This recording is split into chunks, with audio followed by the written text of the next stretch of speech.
You are listening to the IFH Podcast Network. For more amazing filmmaking and screenwriting podcasts, just go to ifhpodcastnetwork.com. Just a heads up, this episode is brought to you by the Script Summit Screenplay Contest, where you can win a cash prize or even a contract with a Hollywood talent manager. All you have to do is visit scriptsummit.com for more info.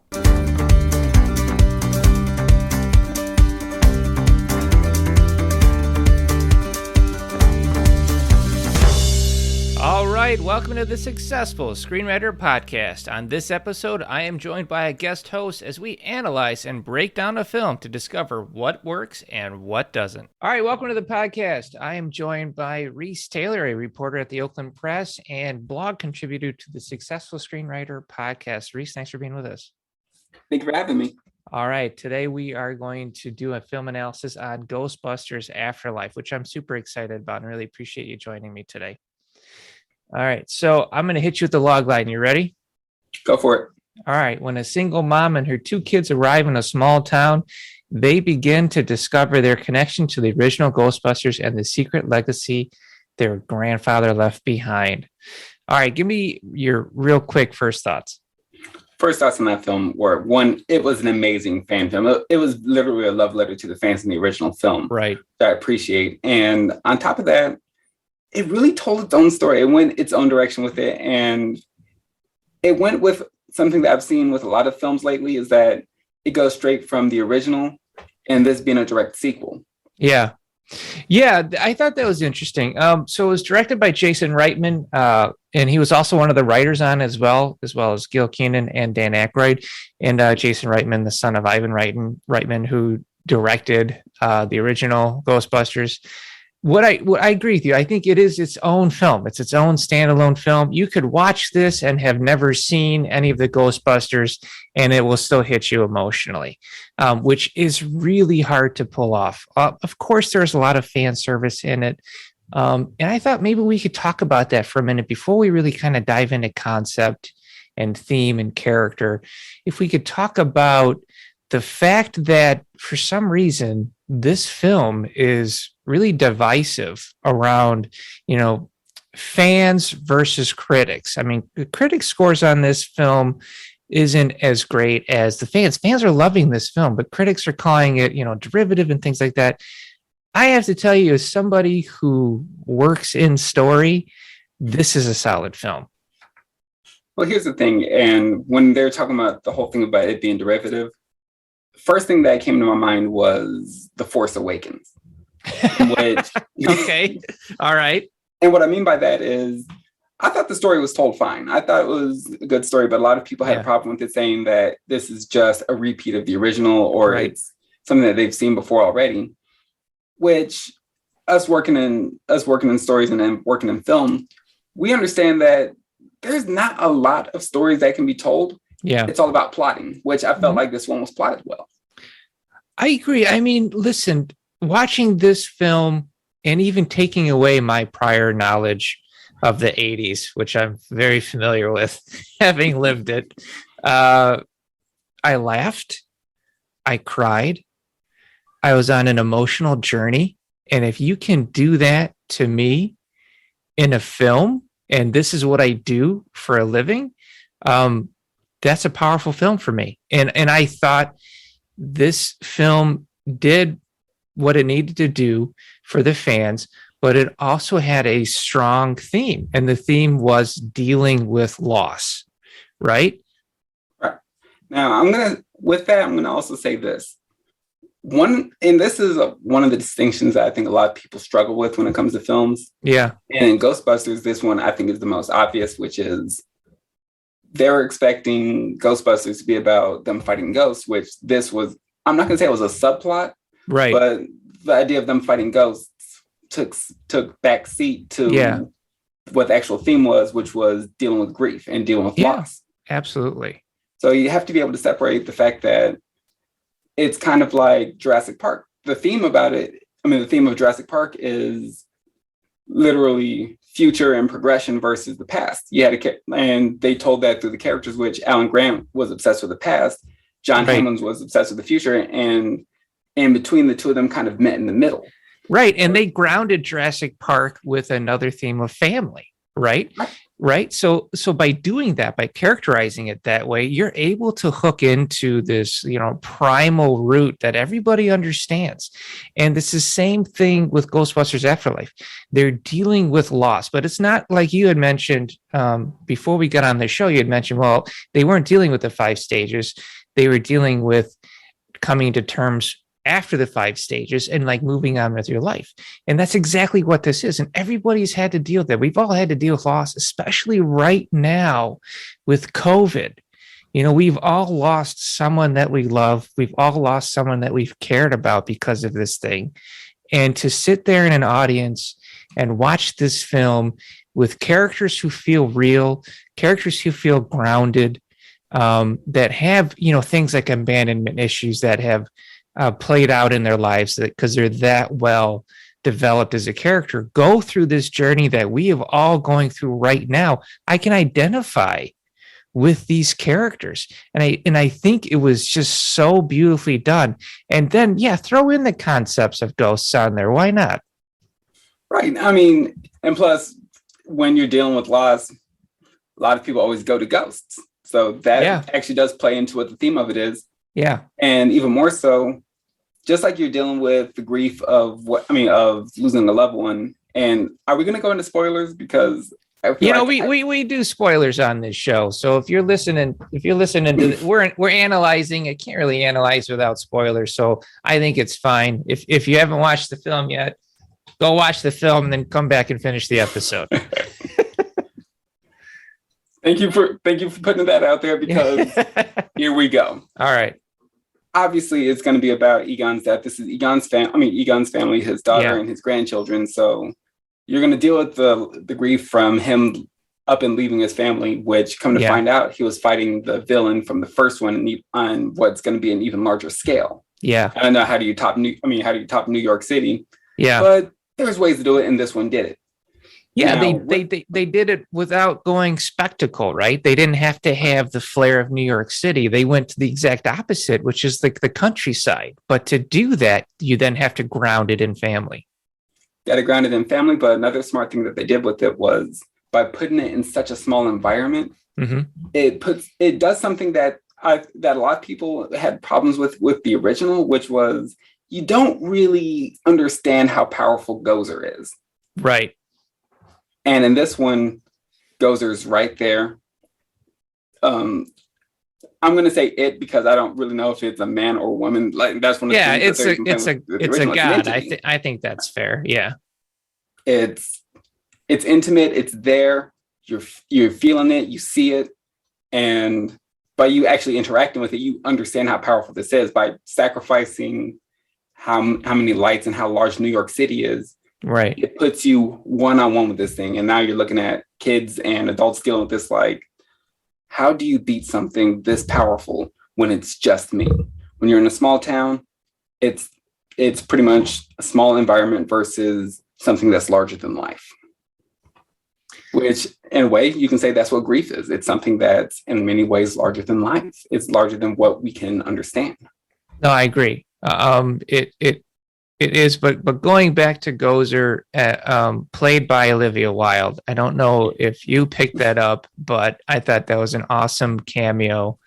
To look her up afterwards. I didn't realize that was her. It was her. I was like, wow, that's awesome. So, but yeah, I think Gozer is exceptionally powerful, and to layer in the grief there, and to show Egon, who's arguably, my favorite Ghostbuster. Oh, he's the best Ghostbuster. Let's be real. He was just awesome. Let's take that claim right now. He's the best Ghostbuster. Harold Ramis was absolutely, he's just brilliant. Okay. And to deal with the aftermath, and then to have his granddaughter, who is, so well played, and comes off very similar to how he is, and to make his presence in the film via things like the spotlight, where they were creating emotion behind the spotlight based on what it was focusing on, how they would show it hover over her like a grandfather would do, who was like helping you assist things, that it was a mentor. It was brilliant. Yeah, it was just brilliant to see something like this inanimate object give an emotion, and to do it in a way that you're like, God, this is like a masterclass on creating emotion through the scene, through a shot. And that was absolutely brilliant.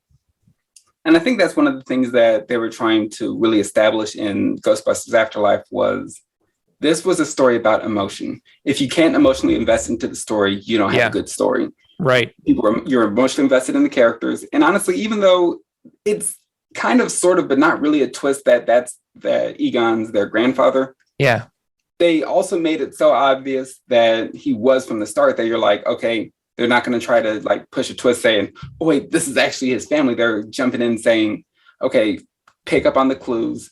Yeah. And let's tell the story that way so they can figure it out as you do. But when I listen to you say that, that's where the disconnection was in The Force Awakens, right? Because Rey is disconnected from the original, heroes, to say. I mean, she grows up in a sand dune, and it's very similar to Luke's upbringing, but there's no direct relationship there. In fact, it takes 3 movies before we discover the hidden meaning. As great as that twist is for Rey, we don't know any of that going into it. So there is no heritage there. There's no lineage there for us to connect to the original trilogy, which is why it just felt like a reboot. And I think that could be one of the issues there. Had they tied that in with any of the other characters, we might have had a little bit more feeling going into The Force Awakens versus this one. And that's one of the things. It comes down to plotting, as we were saying earlier. Yeah. And one of the forms of plotting with it is looking at the characters and trying to figure out, how do I incorporate them into the story as early as possible? What's something that we can do that's going to draw them into the plot? Right. Rey always felt like she was out of the plot. She always felt like somebody who, by happenstance, just happened to have, just got the Force. Right. Whereas this one, you see, okay, she's highly intelligent. She's constantly working on something. Yeah. She's constantly doodling, or she's keyed into the plot line. Absolutely. I mean, she is representing thematically what's going on. I mean, which is dealing with loss, right? She's a weird, quirky kid, totally thinks she's, just adorable and helpful from the get-go. She's trying to fix the power in the apartment, so that she can keep doing her experiments. I mean, so how do you not like that character, right? So you automatically get right behind her, and then you pair in the brother, and then the fact that they have these little familiar sayings they say to each other, like, hey, don't be yourself, which is hilarious because no parent would ever say that to their kid, but they secretly think it. So like I'm the perfect example of that. Yeah, I'm the father of a gifted child. My child is brilliant. I love him. He's quirky. It's awesome. And he is his own personality. And I can see how it affects his daily life. I would never say don't be yourself, but to hear that coming from a parent on the screen, I'm like, oh God, that just hits home. So like little things like this that are grounding it into a realistic character and a realistic family dynamic is awesome. And you have all of these other characters that are bringing out the best in each other. And one thing that I noticed is you have Egon's granddaughter, and then her best friend, who's Phoebe, her best friend that she makes, his name is Podcast. Yeah. And so Podcast literally narrates everything. Like he's in a podcast, or if he was narrating the script, he's narrating it. And here's the brilliance between these two characters. You have Phoebe, who is very much an introvert. She is within herself. She doesn't want to be extroverted. In order to create and communicate with other people, her brother has convinced her to tell really bad dad jokes, which is so adorable.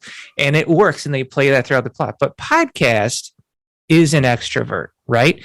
So he is constantly saying everything that's on his mind.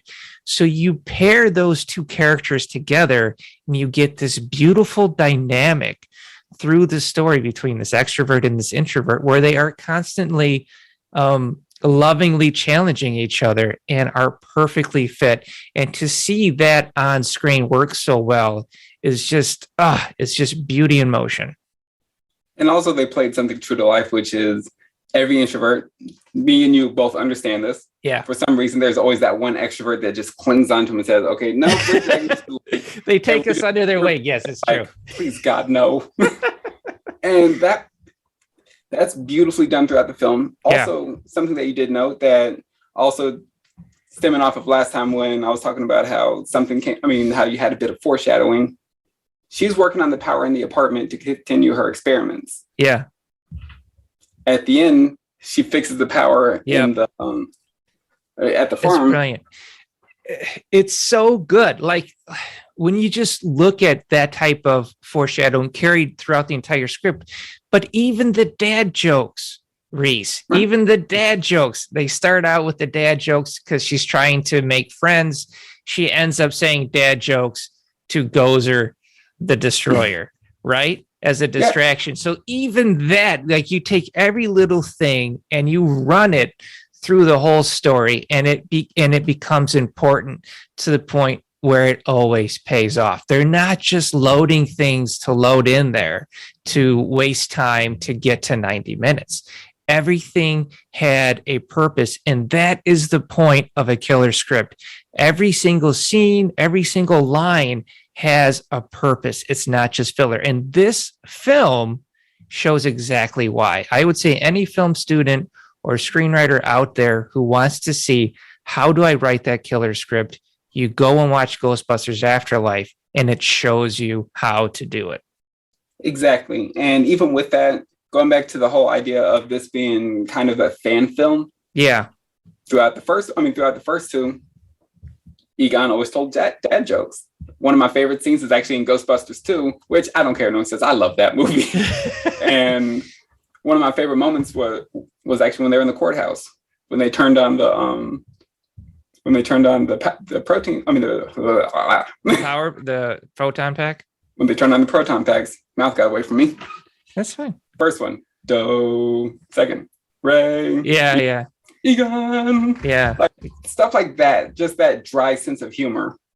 Yeah. It was, again, told through Phoebe.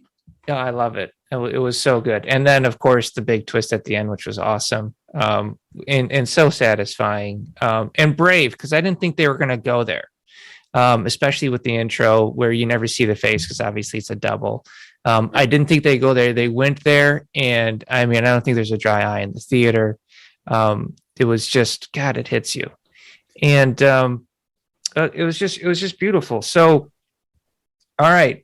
Any final notes on this? I think we've pretty much broken this thing down.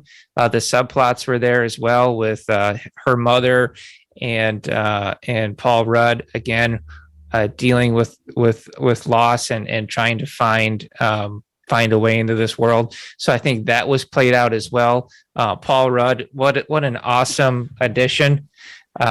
He even did a couple of Rick Moranis impressions at one point because I thought that was super hilarious. Well, we do have to mention he is technically the sexiest man alive, according to People magazine. All right. We'll put that on record. There you go. My goodness. And also, this is another funny note that I found out when I was actually going through the IMDb for it. You know who played the body double for Egon? No. It was actually the warden from Shawshank Redemption. Oh, okay. Cool. That's awesome. So yeah, a little fun fact there. Let's see. I think they're setting it up for another one, and if they do, I'm open for it. I really want to see where this goes. I'd be very happy if they brought the trilogy back. And I think another reason why this one resonates over the 2016 version is the 2016 was a reboot. It was a straight on reboot. I didn't dislike the 2016 one. I thought it was funny. I thought it was just a completely different film. It was it had musical numbers. It was very lighthearted. And like that was where it went for. And Ghostbusters traditionally had comedy beats, but it had a little bit of darkness to it. You know, it had a little bit, like I think of the fridge scene. in the first one, you go, that's terrifying. So I think, or even the librarian scared the hell out of you when I was a kid. So it's still awesome. Yeah. So, but the 2016, it just went full laughs. And I think that might have been where the where the disconnect was. I know people are like, oh, it's female Ghostbusters. I don't have a problem with that. I thought they were all hilarious. I just thought it was a different revision of what was already set up as for the tone of the script and the film in the first place. So this one adheres more to what we're used to. So I can see why it hits better, and then why critics are like, oh, it's rehashing the same. I said, no, it's just keeping the same tone as the first one. So this podcast is brought to you by the Script Summit Screenplay Contest, where you can win up to $1,000 cash, or even the chance to get signed by a talent manager. We've had 2 writers last year got signed by talent managers who have stuff right now actually going to production companies and studios, which is super exciting. I know that you've been part of it in the past as well. Yep, won a couple of times, and it's still one of my favorite competitions I've ever entered. It's a great experience. Yeah, and we have a whole bunch of seminars that we host locally in Michigan at the end of the festival season. So it's definitely something worth checking out at scriptsummit.com. And Reece, I just want to thanks again for joining us. I think this is awesome. I thought we gave a really good perspective on Ghostbusters Afterlife that I'm not seeing out there. I'm seeing people either hate it or they love it, but I like the fact that we're able to break it down and show like this is why it works. And I appreciate that too. And I appreciate you having me out here. One of the big things is when looking at film, there's always this idea of, and I know this might be a bit off subject, there's always this idea of either good or bad. And right. I think the big thing that you got to think, this is the entertainment industry. Yeah. I think we should throw out the notion of, is it good or is it bad? Because whether it works or doesn't work is a whole different conversation than good or bad. I think the big conversation is it entertaining? If you're entertained by it, doesn't matter. And I was 100% entertained by it. I think you're absolutely right, man. I mean, art is subjective. Look, there's a commercial aspect to filmmaking. We can all agree on that. I mean, they make it to make money, but it is still an art form, so somebody's going to watch it. They're not going to like it. My question is, do you know why you don't like it? Because if you don't know why you don't like it, then we should have that conversation to figure out what's not working. Do you like something? Okay, why? I want to know why. If you don't know why, then we need to figure that out. And so that's what we're doing on this podcast. Why does it work? Why does it not work? And we break that down, and I think it's awesome. So once again, thank you so much, sir. I appreciate you having me. Thank you. Thanks for listening. If you enjoyed this episode, please subscribe and share in your social media where you can tag us at The Successful Screenwriter.